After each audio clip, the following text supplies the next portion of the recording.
mendengar Bapak menyebutkan bahwa ada masalah antara Eki dulu dengan seseorang dan lain sebagainya. Itu benar nggak sih, Pak? Setahu saya almarhum tidak pernah ada masalah ya. Ada pernah masalah, semuanya berjalan baik-baik aja. Itu hanya asumsi. Asumsi ya, Pak. Mengenai juga kabar bahwa Eki ini adalah anggota geng motor. Anggota geng motor XTC. Kalau kabar mungkin boleh-boleh saja, namun faktanya yang kami tahu orang tua, karena kami tahu persis siapa almarhum, itu tidak benar. Oke. Bapak kenal dengan keluarga korban yang lain, keluarga Vina, sebelum kasusnya ramai, sebelum pada akhirnya ditemukan? Kenal. Kenal ya, Pak? Waktu itu sempat komunikasi apa, Pak? Komunikasi biasa sebagai seorang 8 tahun silam. ya, Bisa ceritakan. komunikasi biasa, artinya sebagai manusia yang harus bermasyarakat, penuh kekeluargaan seperti itu aja.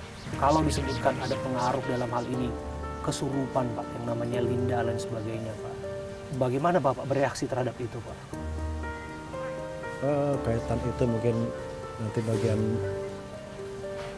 Humas lah ya Bang ya, yang menyampaikan Kalau itu kan. kesurupan itu nggak ada hubungannya dengan kita. Ya itu kan narasi yang berkembang. Iya. Iya, kalau bisa dijawab Kesurupan sih. nggak ada juga.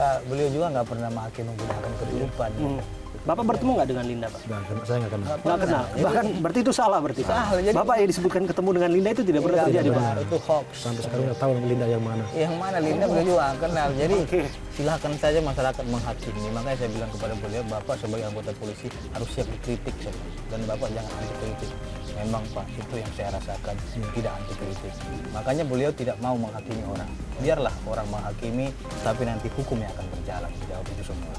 Pak Pasren kenal, Pak? Saya nggak kenal. Pak Pasren, Nggak kenal. Kavi kenal, Pak ya? Pernah berkomunikasi sebelum proses penyidikan lebih lanjut? Nggak pernah ya, Pak ya? Nah, Pak, ini kan sekarang sudah berkembang sampai sidang PK, peninjauan kembali, Pak. Saya balik lagi bahwa sekarang ada yang berjuang untuk kemudian menegakkan keadilan. Yang mana terpidana yang sudah divonis inkrah 8 tahun silam, kini malah berbalik tuh simpati publik kepada mereka. Bapak tadinya mendapatkan simpati sebagai ayah korban, termasuk keluarga Vina. Malah sekarang justru sudah bergeser, justru sekarang ke keluarga terpidana melalui PK yang diajukan. Bapak mau komentar atau tidak mengenai ini? Apa yang ingin Bapak sampaikan? Tentunya upaya mereka itu silakan saja. Namun demikian, saya sebagai orang tua dari para korban tetap akan menyampaikan yang sebenar-benarnya, yang betul memang itu yang terjadi. Ya, saya tetap berjuang untuk mencari keadilan. Mengenai adanya tuntutan kepada Pak Rudiana untuk dicopot jabatannya. Nah, ini bisa saja sebagai bentuk amarah dari publik yang sah-sah saja disampaikan di media sosial dan sebagainya. Bapak bagaimana menanggapi komentar-komentar seperti itu? Sebagai manusia biasa, apalagi sebagai seorang anggota kepolisian, mendengar isu seperti itu, tentunya saya merasa sangat sedih ya, sangat sedih karena apa yang saya lakukan tidak seperti yang beredar di publik selama ini. Namun saya selalu yakin bahwa kebenaran tidak akan pernah salah. Kebenaran akan selalu dapat bimbingan dari Allah yang Maha Kuasa. Itu aja. Bung Pitra, disebutkan bahwa LPSK menolak permintaan perlindungan saksi yang diajukan oleh klien Anda. Apa yang ingin disampaikan? Dan kita tidak mengetahui itu apakah itu valid atau tidak. Sepanjang kita belum menerima surat itu, ya saya kira itu belum jelas kebenarannya. Bung Pitra, supaya tidak terlewat, keluarga terpidana yakin bahwa PK yang mereka ajukan akan dikabulkan. Ya, Komentar Bung Pitra. silahkan saja berkeyakinan. Semua orang itu punya cita-cita dan punya harapan. Kita tidak boleh memutuskan harapan siapapun, karena harapan itu adalah hak semua orang. Tentu dengan harapan yang dimiliki orang, dia ingin juga bebas terhadap tuduhan itu. Akan tetapi ingat, harapan yang memakan korban akan bertolak belakang dengan keadilan yang ada. Pak Rudiana membuka diri kepada saya, Abraham Silaban, dalam momen ini, Pak. Kenapa pada akhirnya Pak Rudiana memilih untuk bicara kepada saya, Abraham Silaban?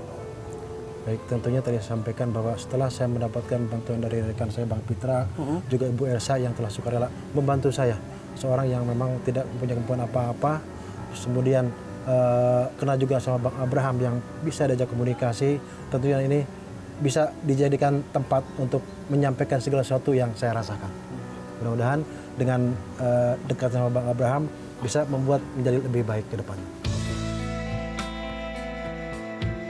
Dan komprehensif ya Pak, apa yang disampaikan Pak ya. Ya. Apa yang ingin disampaikan lagi ini momen saya berikan kepada Bapak, silakan masih ada unek-unek silakan. Baik. Terima kasih tentunya kepada seluruh warga masyarakat Indonesia. Saya mohon doa buat anak kami. Mudah-mudahan anak kami di alam sana mendapatkan ampunan dosa-dosanya dan juga ditenangkan di alam kuburnya. Juga buat kami sebagai keluarga, semoga selalu berikan ketabahan dan kekuatan atas ujian selama ini yang kami rasakan. Saya sampaikan kalau apa yang selama ini saya rasakan adalah ujian buat kami. Yakin kebenaran selalu benar. Terima kasih.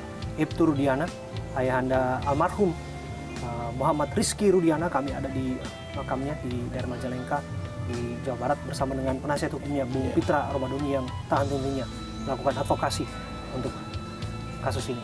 Terima kasih Pak Rudiana. Terima kasih Bung Pitra. Terima kasih.